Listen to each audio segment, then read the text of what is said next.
السلام علیکم ورحمۃ اللہ وبرکاتہ۔ ساتھیوں، زلزلہ آ گیا اور چلا گیا، اور پوری قوم گھروں سے باہر نکل کے سڑکوں پہ آ گئی۔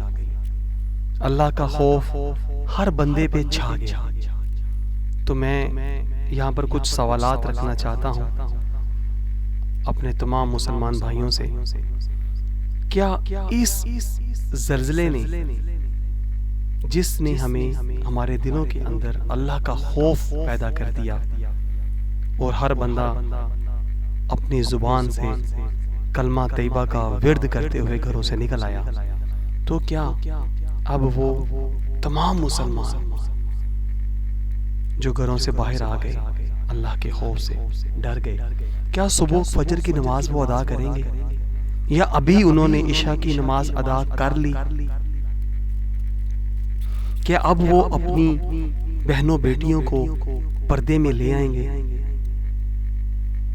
کہ اب وہ انہیں اللہ کی تعلیمات، پیارے نبی پاک صلی اللہ علیہ وآلہ وسلم کی تعلیمات سے روشن کرنے کا عزم کر لیا انہوں نے؟ کیا فحاشی، عریانی، بے حیائی، بے غیرتی کے تمام مراکز اب بند کر دیے جائیں گے؟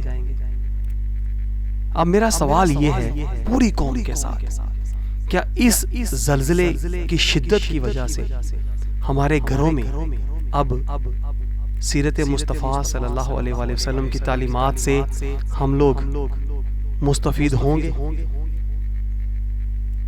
کہ آج ہم نے یہ عزم کر لیا اللہ کے خوف کے ڈر کی وجہ سے کہ آئندہ سے ہم کبھی بھی اپنی نمازوں کو نہیں چھوڑیں گے، بے حیائی، بے غیرتی والے کوئی کام نہیں کریں گے، نہ دیکھیں گے، اپنے موبائل کے اندر سے ہر گندی چیز کو ہم لوگ ڈیلیٹ کر دیں گے، مٹا دیں گے، کافروں کے کسی نظام کا ہم لوگ حصہ نہیں بنیں گے، ان کی اتباع فرما برداری نہیں کریں گے۔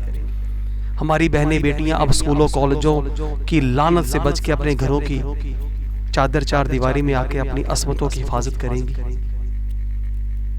کیا اب جتنے بھی علماء کرام ہیں، کیا وہ حق بولیں گے، حق بتائیں گے؟ یقیناً میں سمجھتا ہوں ہونا تو یہی چاہیے کہ جتنے بھی آج مغربی یلغار ہمارے اوپر، ان کی تہذیب، ان کی فکر، ان کی تعلیم، ان کے قوانین، آج پوری قوم جو اس جال میں جکڑی جا چکی ہے، اس کو توڑنے کا عزم کر چکے ہوں گے۔ یقیناً ایسا ہی ہوگا انشاءاللہ تعالی، اور اگر ایسا نہیں تو پھر صاف سمجھ میں آتی ہے کہ ہم لوگ دنیا سے دل لگا کے بیٹھ چکے ہیں۔ ہم لوگ مرنا نہیں چاہتے، صرف اپنی جان کو بچانے کے لیے ہم لوگ اپنے نفس کی بھی حفاظت کرنا چاہتے ہیں اور اپنی جان کی بھی حفاظت کرنا چاہتے ہیں۔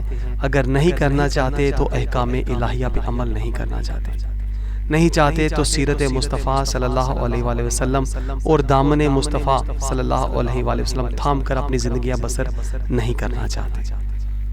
تو اسی وجہ سے یہ اللہ کے عذاب اب بے در پہ آتے چلے جائیں گے، اور اگر ہم چاہتے ہیں کہ ہم اپنے اور اپنے آنے والی نسلوں کے ایمان کو بچا لیں تو پھر ایک ہی راستہ ہے کہ دامن مصطفیٰ صلی اللہ علیہ وآلہ وسلم تھام لیں اور کفر کے ہر نظام کی مخالفت کریں، ہر سسٹم کی، ہر تہذیب کی، فکر و عمل کی، معیشت، معاشرت، ہر عمل میں ہم لوگ دامن مصطفیٰ صلی اللہ علیہ وآلہ وسلم تھام کر کے چلیں اور ان کافروں کی ہر چیز کی مخالفت کریں۔